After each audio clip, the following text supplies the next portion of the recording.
After the first half RJ had, it looked like Julius early on in the third looked for him a couple, I think 2 consecutive open threes and kind of got him going. You happy to see that kind of looking to get him started? Yeah, and that's what Julius has done all year. And he didn't score the ball like he usually does, but he made plays for us, and he has great awareness of what's going on in the game, and he gets people going. And so RJ in the second, he got a great rhythm going. He's been shooting the three great for us. You know, we've got to continue to do that. But Julius can beat you a lot of different ways. He can beat you with the pass. He can beat you with his rebounding, with the post up, shooting the three, going off the dribble. He and Derek have really good chemistry in the pick and roll, as does Elford and Julius. So we can give you different looks with that. But just making the right plays, trust the pass, trust your teammates, and that's what this team has done well. And I thought our defense in the second half was much better. Berman?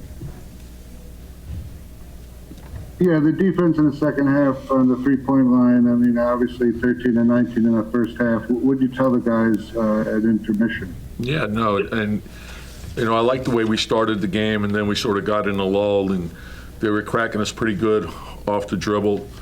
And then they were spraying it out, and they got good rhythm threes. And so I thought we contained the dribble better. We made better effort. We moved on the flight of the ball. We challenged shots. And that's what you have to do against them. They can spread you out pretty good.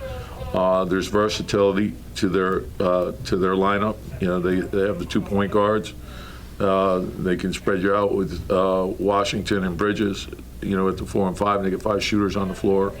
McDaniel's very good putting it on the floor. So you have to be able to close out, play both shot and drive, and then we got to be in the gaps. And I thought we were better at it in the second half than we were the first.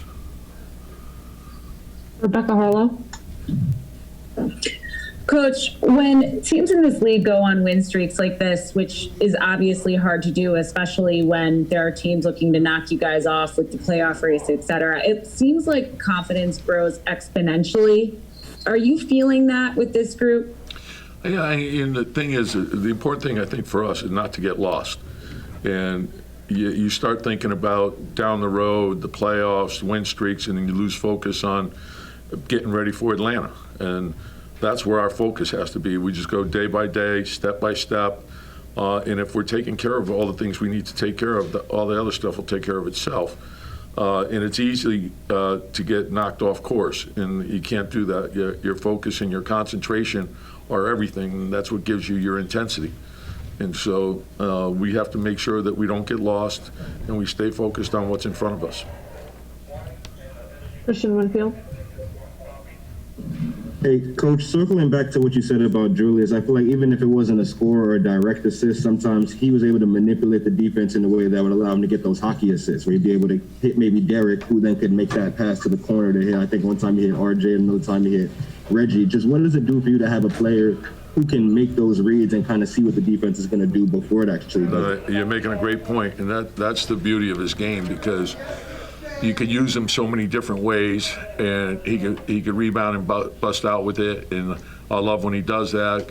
We can play with pace, and he can go dribble handoff. He can flow into a pitch and follow. He can make the pitch back. Then you can play the pick and roll game with him. You can play the post up game. There's so many different things you can do with him.